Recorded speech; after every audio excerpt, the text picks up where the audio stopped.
Hey, this is JD of JD's Mancave, coming at you again tonight on a big old Saturday night. We want to thank y'all for tuning in. Sit back, relax, and enjoy the ride.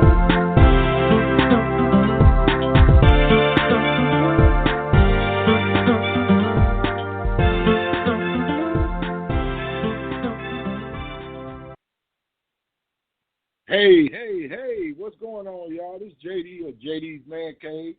We're here again tonight on a luxurious and illustrious night here in Houston, Texas, where it's hot as you can stand it to be and just as nice as you could want it to be. So, yeah, we're here again, and I appreciate y'all for tuning in to listen to another great show. I'm sure that's going to transpire between me and my co-host. I have a great group of guys that I get together with every weekend, and we sit around and we talk about black men's problems. All right. First, who do I have on the line with me tonight so far?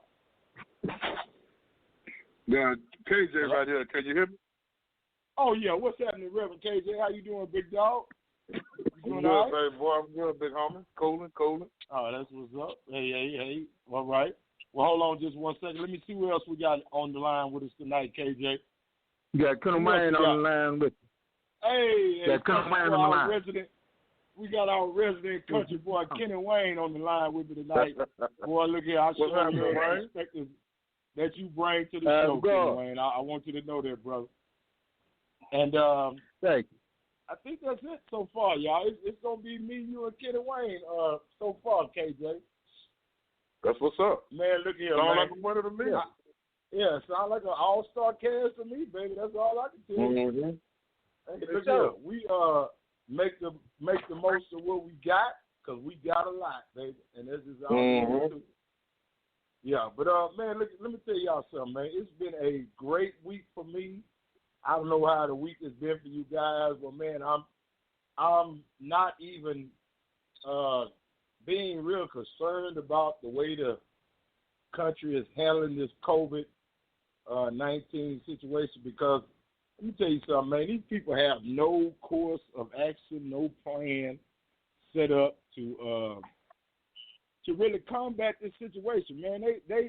We're dealing with a group of misfits or just playing it by ear. You know, they running this thing like it's a Little Rascals Clubhouse or something. You know what I'm saying? One week they talking about shutting down everything down. Next week they opening everything up. You know, and it's wear your mask. Don't worry about your mask. Then it's wear your mask again. I don't know what in the world we're supposed to be doing as Americans to try to help combat this, because I don't think they even know what is the real cause of the COVID-19 situation. What do you fellas think about this, man? Well, it really, a lot of the blame to me got to go back to Trump. When Obama was in office, Obama had a disease pandemic division during his candidacy. And his philosophy was, and Obama took a lot of heat for it, because we've never been attacked biologically. We never had any biological issues to deal with up to that point. And Obama's principle was, I'd rather have that department to deal with a pandemic and not need it than to need it and not have it. Exactly. And as soon as Trump got in office, one of his first orders of business was to disband and defund that particular department. So that department was no more. And now here we are in this situation. You know, I was hearing about the corona back in October of last year, before it really got to this point. And Trump still wasn't really taking any courses of action to deal with it. He waited till it was right there at his front door and all of a sudden try to address it. But by the end, man, shoot, a large percentage of the country done got it. So, you know, now you being reactive as opposed to proactive, and here we are. Exactly, here we are. Kenny Wayne, how you feel about it, bro? What's your thoughts on this situation that's going on in America? Well, when you got a idiotic sociopath up in now, The man that's full of himself. You know, it's all about Trump. It ain't about nobody else but him. His ego is what's killing the country. Yep. You know, like Brother KJ said, you know, Obama had that annexed, had that plan in motion. He had a game plan. Everything that Obama had, he's trying to tear down. I read an article where one of the top Republicans said it wasn't about Obama's policy and what he was trying to do. So you know what it was about. You know, they still had that mentality that we're going to have your face here up here, but we ain't going to let you do what you think you're going to do. Right. You know, not here some of our own people talking about. You're absolutely right, though, brother. I mean, the thing that has amazed me, I think we got another one of our co-hosts on the line. Who's joining in with us now? Oh, this is Red Joe. Oh, hey, Red Joe. What's up, Big Red Joe? Yeah. What's up, Red Joe? Y'all. Yeah. And I think we got the other host here as well. I think Bobino, you on the line with us? You already know. Oh, man, look here. Boy, look here. Good to hear from you, Bobino. Y'all, we got the whole cast here tonight, baby. We ought to have a wing, as they used to say in the country, we ought to have a wing gang doodle tonight, man. Look here. We were talking about what we were talking about, fellas, was this the way that our country found itself ill-prepared for this COVID-19 situation and the pandemic itself. And the thing is, Kenny Wayne and KJ, Reverend KJ brought up some good points about Trump's dismantling of a force that Obama had started to deal with pandemic. But you have to understand that Trump ran his entire campaign on the premise of destroying everything that Obama had created. And he won because of that, because there were so many people who wanted to counteract the fact that we had just had our first black president, and they were willing to fall for this foolishness and this, and as Kenny Wayne so put it, idiotic sociopath as the president of the United States. So here we are stuck with this situation, at least until November anyway. And I hope you fellas are, look, I don't care if I got to camp out like I'm going to get the new Jays. I'm going to be in line to vote because we got to get this clown out of office. He's embarrassing to this country. He's embarrassing to himself. He's just he's going to be a blemish on the United States track record from here on out. We ended up electing a dummy as a president of the United States. A reality. JD, can I jump in on that? We have made him a president. Yeah, go ahead, Bobby. No, chime in, brother. Several points. Number one, Barack technically wasn't our first black president. Our president was John Henson when he was elected as president of these United States to the Continental Congress back in 1790. I want to believe. That's just a quick history lesson. Since then, we've had several men of questionable origin. One president, his mother could not attend his inauguration because she was not a Caucasian American. Right. And we've had several presidents who had questionable origin. But let's see what we got. First of all, one of the reasons why Trump was elected, and it was our fault because we did not go out and vote. If you think about every Democratic election where Democratic president has won, they have won with more than 90% of the black vote. 92, 93, 94% of the black vote. When Obama went out, we had almost close to 96% of the black vote when he won. And he didn't win the popular election. But he won with 96%. He had 96% of the black vote. Now, think about Clinton. Clinton had 93, 94% of the black vote. Now, Hillary only had 88%. And in those key states where we should have voted, we did not because we stayed at home because Bernie Sanders said so. So we lost out. So we got Trump by mere default. And Hillary won and Hillary had more popular votes. Hillary had more people voted for her than Trump. But of course, the Electoral College, and now they're trying to revamp that. But let's get past that. Let's look at a new some. If you guys went out and voted this past year, I know my wife and I, we went early voted. There's no straight Democratic ticket anymore. The Republicans have made sure to went in and dismantle that straight ticket voting that we are so used to doing, that we go in and we hit a straight ticket and we walk up out of there. You have to actually do your research now. I was going to say that the problem is, and that's really like a blessing. That's a blessing and a curse, because you're going to have so many black people who are going to be confused at the poll now. But you're going to have, what this is making you do is do your homework and figure out what parties and what each person's political affiliation is and what they represent. It'll make you do a little homework and a little reading, which is something that we need to do anyway and educate ourselves before we go to the polls. But I'm hoping that it turns out where we actually start to,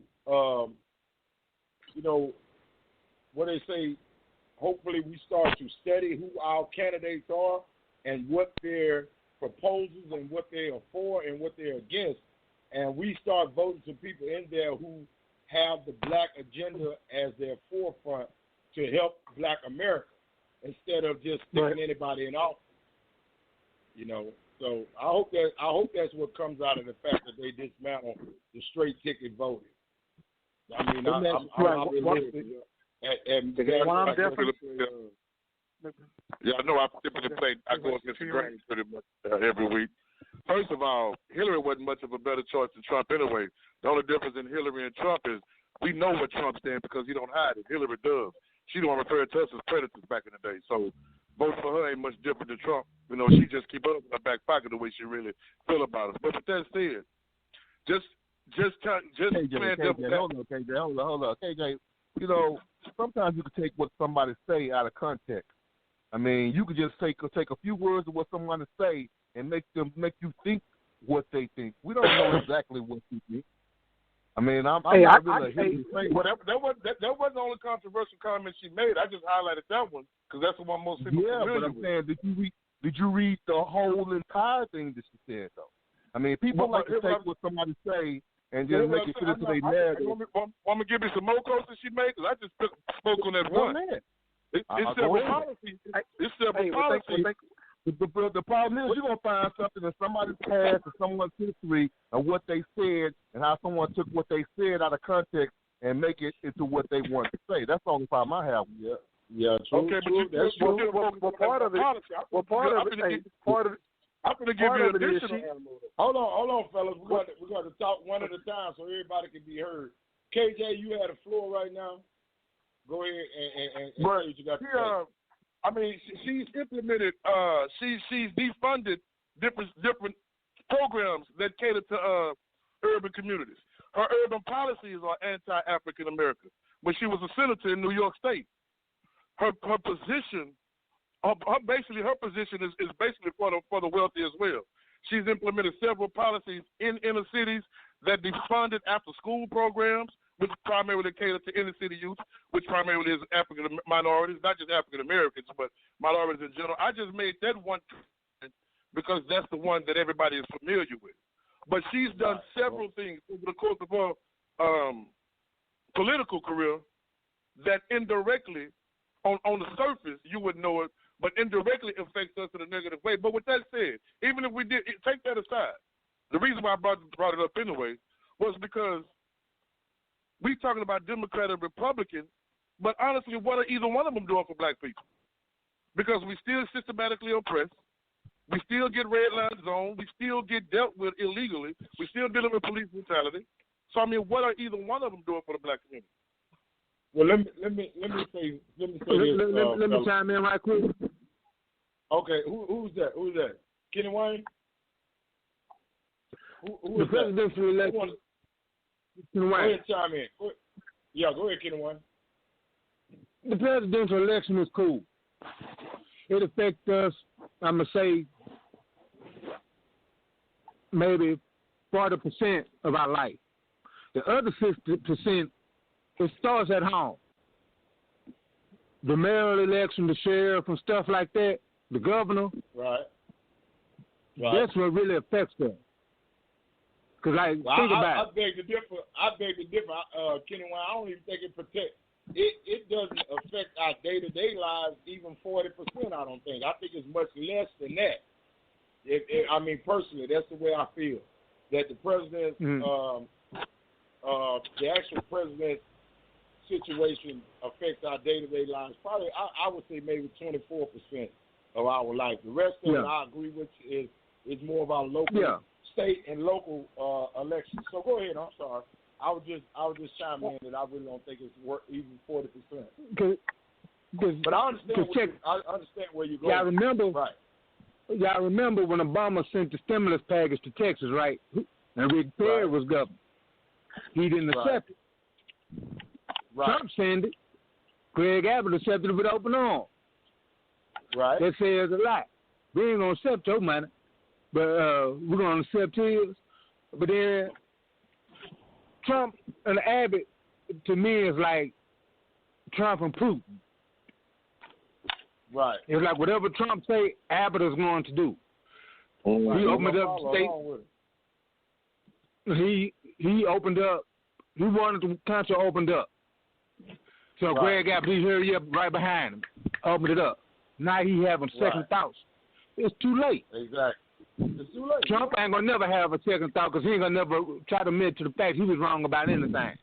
Yeah, you know, so about being wrong, brother. Once he said, once he do it, that's it. Ain't no retracting it. Ain't no oops, my bad. Yeah. You'll never hear that. But now, Greg Abbott, I saw the other day. Like you said, he's a sociopath, so he never apologized for a thing in his life, probably. Just knowing, just seeing the way he carries himself, and the way he moves through the government, and not only that, the way he moves when he goes to other countries. This man probably has never said, "I apologize" or "I'm sorry" for anything ever in his life. Yeah, so I exactly understand what you're saying. Concerning Hillary, remember she ran against Barack. Remember she ran against Obama, right? Right. But you remember how she tried to handle him? Oh yeah. You know, she came with him she tried to handle him kind of rough. You know, but look what he do. He handled him rough. When he won, he played the pimp card on. Okay, I beat you, so now you come work for me. That was like some Jay-Z and Nas. Exactly.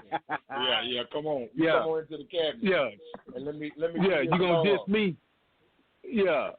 You gonna diss me? And now I'm gonna show you how powerful I am. Come on.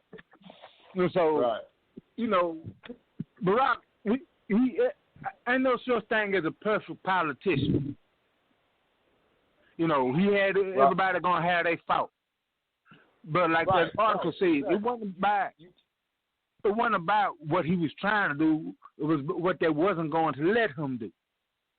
Exactly. You know, like I told one guy, man, Barack didn't do this, Barack didn't do that. I told him, I say, so what Barack's supposed to do?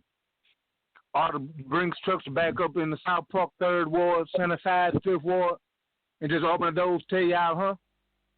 Here you go. Right. Now, what he did is gave you the opportunity to see. What he did, he gave you an opportunity to see that if you try hard enough, get your mind right, you can move mountains.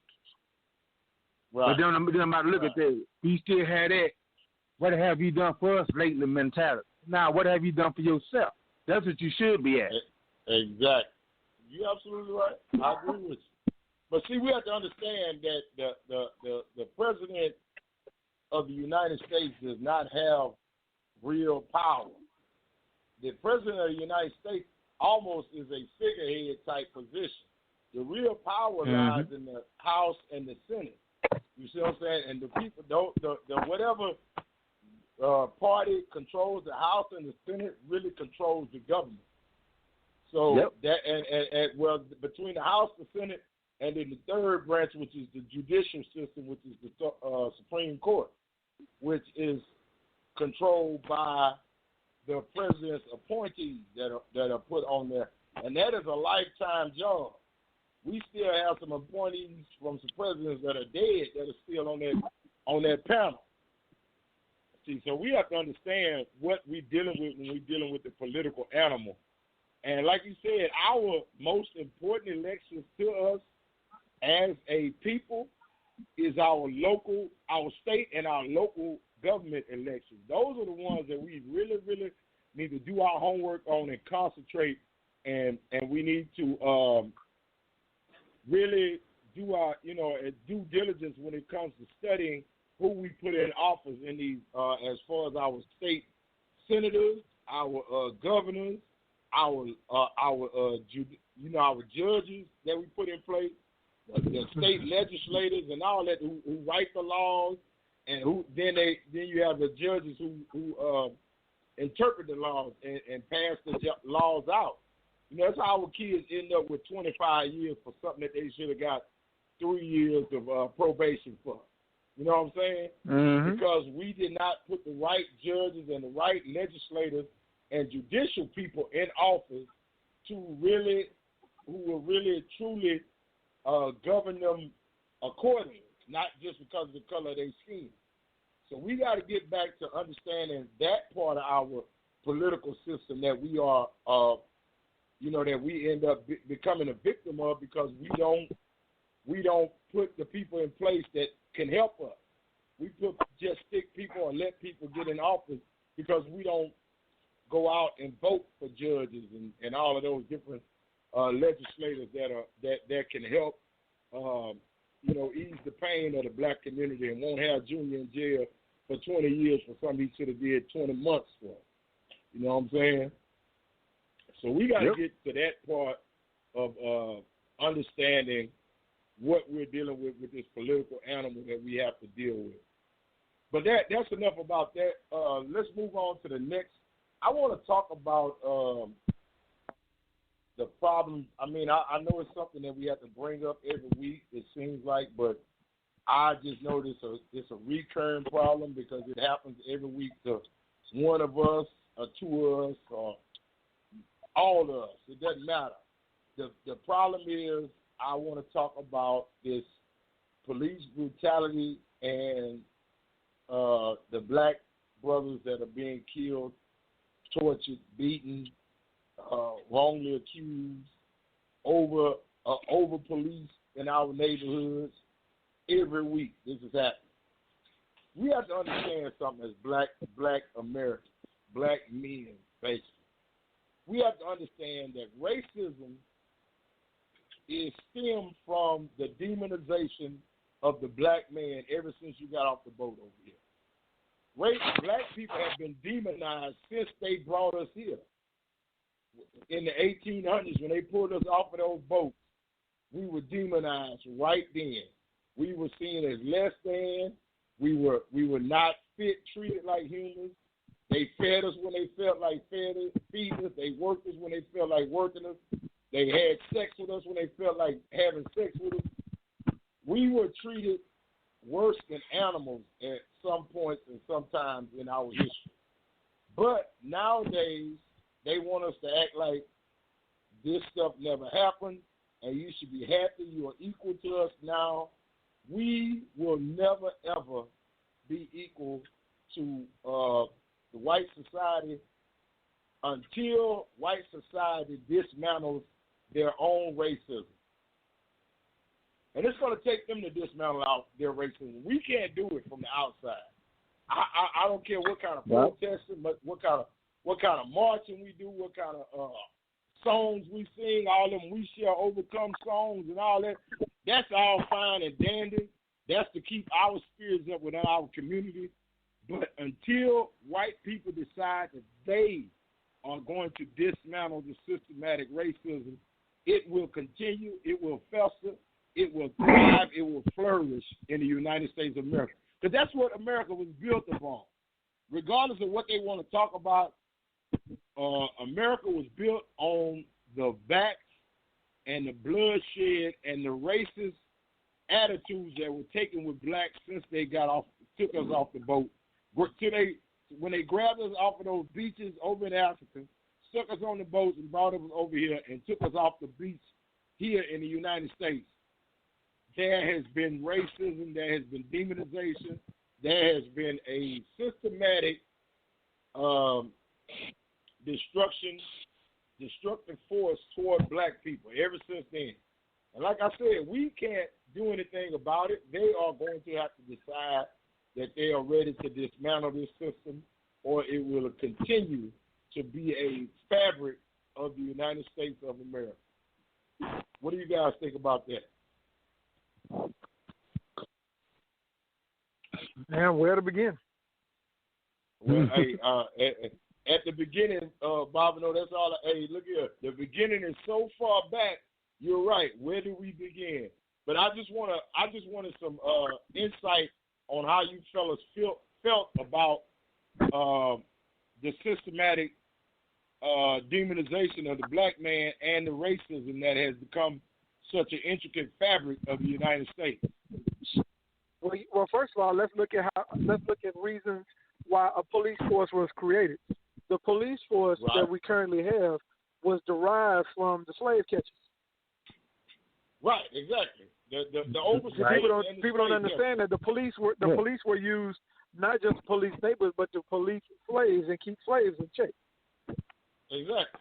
And so now we have that's what modern day police forces grew out of. That's what we talk about systemic racism. With it's a system that was put in place, that has been put in place. You know, just like the whole thing with slavery. You know, how did when they asked Mr. Lynch, how do you keep Carolina with all these hundreds of slaves, and it is you and a couple of white boys? How do y'all keep all these slaves? How do you do it? And he took a trip from the Carolinas. He came and visited the South and visited the plantations. He was like, man, you guys are crazy. Y'all you are brutalizing your property. You're tearing up your property. You're killing your property. You're vandalizing your own property. You're cutting off feet. You're chopping off this. You're killing this slave. You're beating that one till it's bloody. He said you're vandalizing your own property. Why are you doing that? You don't have to do that in order to keep these slaves in check. And he gave them a simple system: put young against old, light against dark, woman against male, and dehumanize the male. You take the male out of the equation, the dominating force in this household. You take him out of the equation, and it crumbles. Right. And he was right. And he said this system will live for 1,000 years. Well, in the 1700s, here it is, 400, damn near 400 years later, and we still got the same system of government. The system is still in check. The welfare system extends, even though that there are more whites on welfare than there are blacks, but we are the face of welfare. Thank you. And when you look at what happens in the welfare home, if you're on welfare, you're a mother, a family of 2, 3, 4, 5 kids, that male can't live in that house. He can visit, sure enough. He might be here for the night, but his name ain't on the lease, which further ostracizes and puts the male out of power. Well, and I'm not saying there's nothing wrong with child support. But the way they have child support set up further keeps the male out of the household. It's a system of devices. I ain't had no problem paying my child support for my son, but they had it set up. It basically put my son's mother against me to an extent because she was filled with misinformation. She's filled with misinformation. Hey, you can go back and get 14 years back support from it. No, you can't. My name was never on the birth certificate. You can only go back from the time that we took this test, and that was 6 months. Right. And so stuff like that further divides the home. The child support, it doesn't go to the child, it goes to the mother. Well, the child doesn't know what's going on. The child only hears what happens at the dinner table. Your daddy ain't shit. He ain't this, he ain't that. But he doesn't see that mama got this little card with that little boy name on it. That money go to it every time daddy get paid. This is pre-tax dollars that's going to that card. I had to deal with that with my own son. He had no idea. I was really proud when he came to me, came in my chest, man, poking me in my chest, talking about daddy, you dead. a shot of pride came over me. I was like, all right, you're a man. Okay, all right. You want to take this ride? Well, strap up. And I had to show him my check stub, and I had to do like they do in church. At church they tell you read Malachi 3:8 where it says a man put your name, make the word personal to you. I said, look at my check where it says garnishment, put your name right there. Let's make this personal. Right, exactly. And he had to see that Daddy wasn't deadbeat. It was the perception of it because I wasn't going over there putting money in my hand in front of him. Right. Because he had nerve to ask me about it. And I'm like, right. But those, and then I had to show him. That system is predicated on destroying the family, first of all, and like you said, there's a lot of misinformation and things of that's disseminated in that system that like you said, the kids aren't privy to how the system works when they're young. They only get one side of the story because they're with the custodial parent. They're with mama usually. Let's just be honest. It's usually mama. They're with mama. And James, mama, it's that same misinformation that that Willie Lynch passed down in the 1700s to those slave owners. It's misinformation. Exactly. You never let this hand see what the other hand is doing. You tell them this, but you do this. Right hand doing. Yeah. And that system has been in play with us for 400 years, and it's still in play. Look at what's happening on TV, man, with the Breonna Taylor case. We're going to show you this, but we ain't going to tell you all this. They just not got the tapes coming out now, listening to what was happening because the cops, they doing their own investigation, and when they investigate their own, it wasn't with a grand jury. They was leading them. So what you're saying is, this is what happened, and you responded by this way. Yeah, I guess. I mean, it's on audio, totally leaked because, and then we're being led to believe, well, this and this happened. Well, that's not the truth. Again, misinformation. So it's a thing of misinformation when it comes to us and them, because it's always us and them. And I'm not just talking about just black against white. I'm talking black men against everybody. It's always a misinformation with us. It's always a misinformation. Hold on real quick. Let me see. This I hear people not necessarily with us, but on different panels like Don Lemon, Trevor Noah. I listen to a lot, and I very seldom hear any of them make this point. I'm gonna correlate this to football because I know me, Reggie, and JD play football. I mean, if y'all I play ball too, bro. Y'all played at some point too. Bob and Noah. Everybody on this panel, hey, believe it or not, everybody on this panel play ball. Everybody on this panel. Kenny Wayne played at Sterling. Reggie played at Worthing. You played at Jones. I played at Jones. I played at Booker T. Steve, I have to say Steve was at Booker T.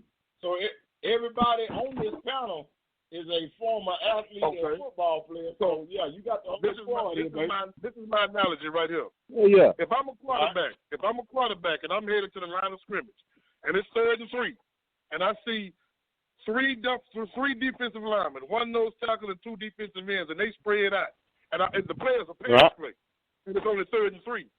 I see the whole defense in a dive package, everybody spread out.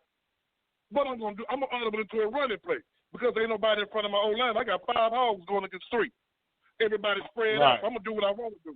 Now, if I walk to that line and it's 3rd and 3, and I see two tackles, 2 defensive ends, the linebackers playing close to the line of scrimmage, the safeties creeped up to the line, I got to rethink some things because everybody on that defense is together. My point for saying that is, one of the reasons we get treated the way we get treated, when I say we, obviously I'm talking about African Americans, is because we as a community don't have the collectiveness that we have. We don't have the togetherness that we need. People are less likely to deal with you any kind of way if they know that you as an individual have a support system behind you, being the black community. I understand exactly what you're saying because let me tell y'all something. I don't know if y'all remember J. Edgar Hoover, who was the head of the FBI at the time. That cross-dressing punk? Yeah, exactly. They don't want to bring that up all the time, but I know that part of his history as well. But J. Edgar Hoover was the white man who was in charge of the information, the Federal Bureau of Investigations for the entire United States at this time. And when J. Edgar Hoover was asked this simple question, he was asked, what is the most important threat to the United States right now? Do you know what J. Edgar Hoover's answer was to that question? Two words. It was the black man. He said black unity. That was it. Yep. That was his. He said that's the most important threat to the United States right now is black unity, and that was in the late 60s, early 70s. And guess what? This white and man, he meant that. This white man knew exactly. This white man knew exactly what could happen if black United States ever got together and joined forces. He said that would be the greatest threat to the United States life, the way of living is black unity right now. See, you got to understand something. That's why when you was a little kid and you was standing by the water fountain in elementary school, there were 5 or 6 of you young black men standing there talking. Them white teachers would walk up and ask y'all what y'all doing. Why y'all standing here together? Because that is a threat to United States way of life, brother. Black unity. We are too. I don't know if we're too vindictive against one another. We're too mistrusting of one another to ever unify and use our power and our knowledge to overthrow a system that is designed to keep us spread apart. That is the whole design of the United States political system. The whole United States government wants to keep black families were the strongest unifying force in our society, and they knew that they had to destroy the black family if they wanted to keep their place of power. But we have so many things in our society that have taken hold and taken grasp of what we got going on trying to unify that we have stayed separated for all of these years, brother. In the late 60s, early 70s, black families were strong. And black families were even strong during slavery.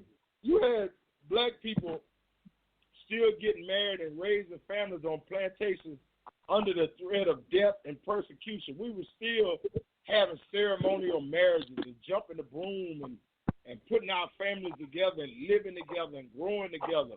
We were still doing that throughout slavery, brother. And we knew well, it. You have to understand that we would get killed. You have to understand that was done. You have to understand that a lot of that was done with permission and oversight. You know, it was done with permission and oversight because you had to get permission. Right, but we still did it no matter what. Black families were strong during slavery, brother. And I mean, they would do everything. They would sell you off. They would break you away from your kids. You know, as soon as them kids could walk and could talk, they break them away and sell them off. And you allowed to never see Junior again in his life.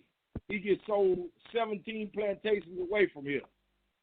But you know, that's how committed they were to keeping the black families from unifying and becoming one. And they knew the power of black unity, but we as black people don't understand the power of our own black unity. We still do things to divide ourselves amongst each other, whether it be skin color, whether it be economics, whether it be education, whether it be whatever.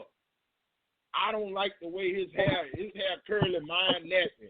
I don't like him. You know, we find too many divisions amongst one another that keep us to the point of division. And we will like KJ was saying, our unity is the strongest power that we have. We cannot get it together. We cannot bring it together, brother. I don't understand it. Where do we have to begin to understand and see the same power that the white folks see in us, we need to see in us and start utilizing? Well, that's a good question. Again, right. You know, like I say, you got to start. You know, where do you begin? That's a good question. Right. And where do you begin? You begin in the beginning. You know, exactly. and so what we have to do is we have to understand that what we lack collectively, what we lack individually, we can damn sure make up for it collectively.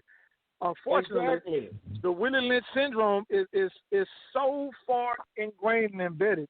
We still mistrust each other to an extent, and we've got people to further help divide us. That help tell us that we need to mistrust each other. If you think about it, it's not by happenstance that we have the people that we have on TV that say the things that they say on TV, the songs that we listen to on the radio. That's why it's called programming, and they have what's called a program director. These things don't happen by happenstance. I've been living on Earth 47 years, and the things that I've seen, now that I've gotten older and I have a chance to think about it and see things for what they are, I get it now. I get it. I see that the way that I feel and think and what I see about how I feel about things is a program. I've been programmed to feel this way, to agree with this way, to understand this, to act like this. It's part of programming. But think about it. You all have a program in you. If one person get in the room and yawn, everybody's gonna yawn. That's a primordial thing. It's built into you. Right. It's a program. You're pre-programmed for this. So why couldn't you be pre-programmed to do some other stupid stuff? Because it's what you constantly see and hear on the radio, on TV, subliminal messages. That was a movie. I don't know if y'all remember that movie, and it was, I guess, with the aliens or whatever, and they had little machines, and the man couldn't see it until he had these shades on. I got to find the name of the movie. But I think I remember which movie you're talking about, Steve. Yeah, I think I remember. And it kept saying sleep. It kept saying sleep. That's what we're dealing with. We're programmed. We're pre-programmed. Yes, sir. I saw a video the other day, right? I saw a video the other day, right? It was a young lady. I wish I could share it with all the brothers. I might have to find it and share it in the man cave. Okay. And the lady was like, we had to protect our children. Her son was watching something on YouTube, and it was called Officer Choker. It was a cartoon. Oh yeah, I saw and it. And the show was called what? I saw it. It's a cartoon where they grab this little young boy and holding him on the ground, and then another officer comes along and unload a clip on him twice. Look, and it's supposed to be a cartoon about a little black boy and two white officers. Yeah, I saw that. I saw that Kenny Wayne. Yeah, that lady was livid about that situation. Yeah, but that's what they showing us. That's what they programming us to see. Right. And that was all them supposed to be in satire. And a 5-year-old kid, what is he supposed to think? What is he supposed to say? Right. That's why we try to, like our grandchildren. Whatever they watch, we going out, I check. What you watch? Right. I look at it for a little bit, make sure it's good. But then I come on up out of it. Because right now, man, the way they attacking us everywhere. Everywhere. Throughout and through our children, our grandchildren. They're just trying to separate us. Right. You have to understand something, Kenny Wayne, that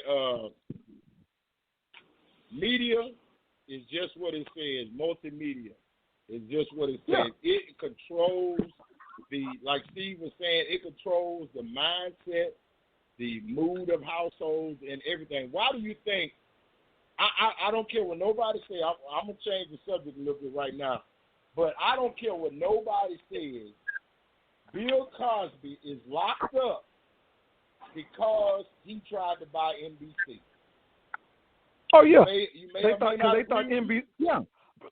You may or may not agree with me. Yeah. But let me give y'all some background information on what happened with NBC, which stands for National Broadcast Communications. Right. They thought NBC was going to stand for nothing but Cosby. Right. Exactly. But let me tell you what happened. Bill Cosby found out that they were going to sell NBC. Them people did not know that Bill Cosby been making money since the Fat Albert Show. He's been making money all his life since he was a teenager, a young black teenager. And Bill hadn't been spending his money frivolously. Bill had a lot of millions saved up. So when they put NBC on the market, Bill came to him with the money. When they found out Bill Cosby had the money and was going to buy NBC, they upped the price of NBC. Bill Cosby came back and got some other black prominent people, and they all were going to invest together, including Ice Cube and a couple other rappers and a few other blacks that have a lot of money.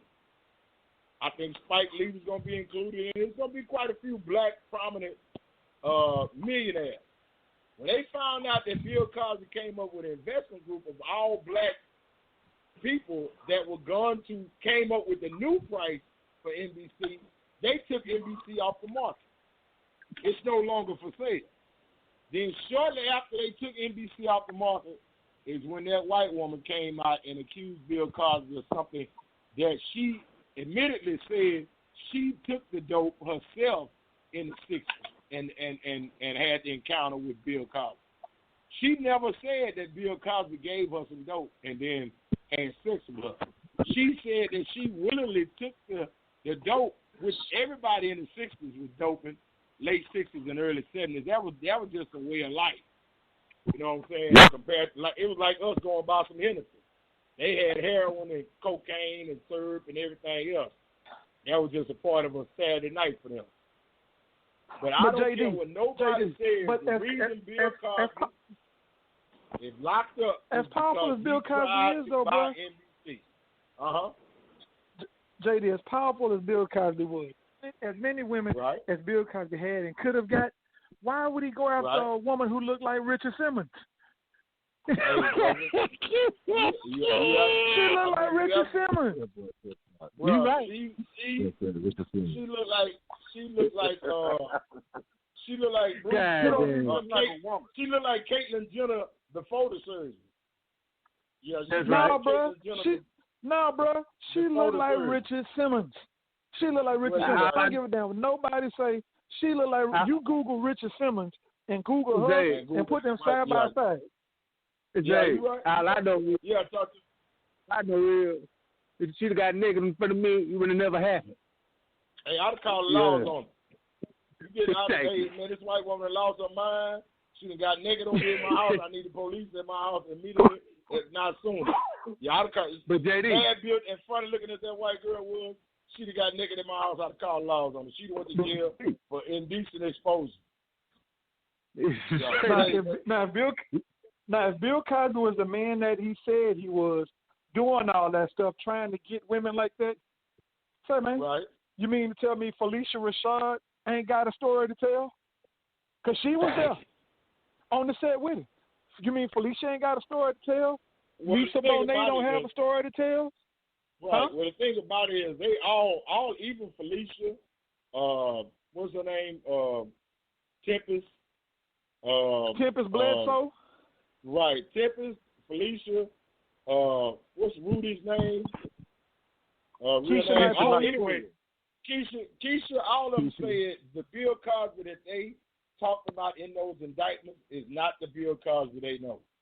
You know what I'm saying? They say they have never seen evidence, but you have to understand that the allegations and all that came from Bill came from, what was that? Those movies back in the day when he was doing with Sidney Poitier and all them cats. Yeah. Which Way Is Up and all that, the blaxploitation. That came from all them blaxploitation eras. Like I said, in the late '60s and the early '70s, before Bill became, America's greatest dad. Before he came, he was nowhere near Cliff Huxtable at the time that they're talking about this stuff occurred. So that's what I'm saying. So that's them Studio 54 days where everybody was doing dope and quaaludes. But here's the thing though. Right. Exactly. Here's the thing. Where was the statute of limitations on this, man? Where was the statute? Thank you. JD, Exactly. I don't know about you, exactly. brother. You're right. I don't know about you, but I don't remember what I did last 4th of July, let alone what I did last week, the 4th of July. I don't know. Right. So you mean to tell me this woman got perfect recall about some shit that happened 40 years ago? Say, JD. But like I said, did y'all see that? Did y'all see that Eddie Griffin interview where he spoke on Bill Cosby? Yeah, like he said. What happened? Talk about it. Like he said it's a conspiracy, and then it's true. A black entertainer never leave the entertainment clean. Something always gonna happen to him. They had to try to destroy our so-called heroes in a heartbeat. Look at Michael Jackson. Oh, he's a pedophile. Exactly. But Michael Jackson owned a lot of percentage of songs. Now all of a sudden he's a drug addict. All of a sudden he killed himself. Look at Prince. Right. Now he get his masters back from Warner Brothers. Now he's on drugs. Now he's gonna commit a suicide. Yeah, he did. Yeah, he did. You right, brother. Let me tell you something. There is so much that happens in this world, and especially like entertainment lifestyles, man, that we are not privy to. We'll never understand. We'll never know. It just happens. Guys, like you say, end up just gone, dead. But like you said, Prince, I don't win. There's no way in the world. Michael Jackson just all of a sudden ended up dead. It's just too coincidental. You know, Michael, then Prince, and then, I mean, it's just our black entertainers. Once they usefulness is up, look what's happening to R. Kelly. Now, I'm not defending R. Kelly. R. Kelly is a sick little puppy, but R. Kelly is who R. Kelly is. If they were gonna get R. Kelly, they should have got him back in 1991 when the first allegations popped up. But because R. Kelly was making so much money for so many people, it was a lot of people complicit in his situation that kept him out of jail and kept him making music and making millions. But once his usefulness was up, and some of those people that he had been making millions for saw no more use for him, then all of a sudden he's being indicted by the FBI. He, you know, not only the state, Chicago, PD and all that, but now all of a sudden it's a federal case because they know that with the feds come and get you, baby. They got a 98% conviction rate. So once they start getting some federal indictments on you, you're pretty much sunk, brother. So that's what's happening with R. Kelly being persecuted in the I mean, hell, the man married Aaliyah when she was like 14, 15 years old. So how in the world is it that we didn't know that he was a pedophile? You know what I'm saying? There were so many allegations ever since 1991 when the first girl said something about it that have been swept under the rug and started being swept under the rug until the last year or two now. The man had a sex tape out peeing on a girl that was 14 years old. It was so old, I had it on VHS tape. I was selling the bootleg on VHS tape. I mean, that was until I found out it was pedophilia, then I got rid of it. But I'm just saying, that's so many years ago that how come he's just now being brought up on charges for that? You know, that's because he has served his usefulness to the industry and to the people who are making money off of it.